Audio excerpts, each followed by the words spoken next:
বন্ধুরা, আমি তোমাদের কালকে ভিডিওটাতে দেখিয়েছিলাম রাতের বেলা যে কি বৃষ্টি না হচ্ছিল, খুবই জোরদার বৃষ্টি হচ্ছিল। তো কালকে সেই পরিস্থিতি আজকে সকালবেলা চোখে পড়ছে।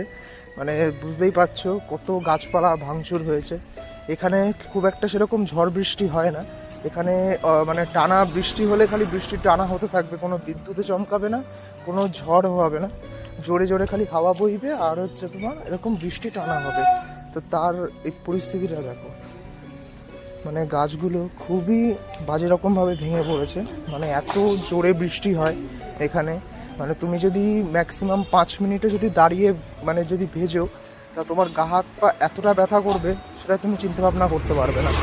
প্রচুর গা হাত পা ব্যথা করবে। তো বৃষ্টিটা খুবই জোরদার হয়েছিল, তার জন্য এরকম গাছপালা সব ভেঙে গেছে। তাছাড়া এই বাড়িতে দেখো, এই বাড়ি থেকে এই বাড়ি অবধি একটা নারকেল গাছ ভেঙে পড়েছে।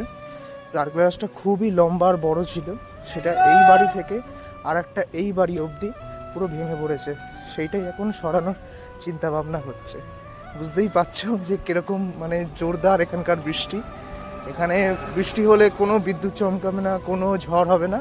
এখানে জাস্ট এরকমভাবে মানে খুবই জোরদার খালি বৃষ্টি হতে থাকবে, খালি এক নাগাড়েই বৃষ্টি হবে। তো এইখানে আর একটা গাছও দেখো এরকম ভেঙে চুরে কি অবস্থা। এখানে পাশে যে পার্কটা তোমাদের দেখিয়েছি, পার্কটা, সেই পার্ক থেকেই ভেঙে পড়েছে গাছটা। এই গাছটাও খুবই একটা বড় গাছ ছিল, গাছটা ভেঙে পড়ে খুবই অবস্থা খারাপ।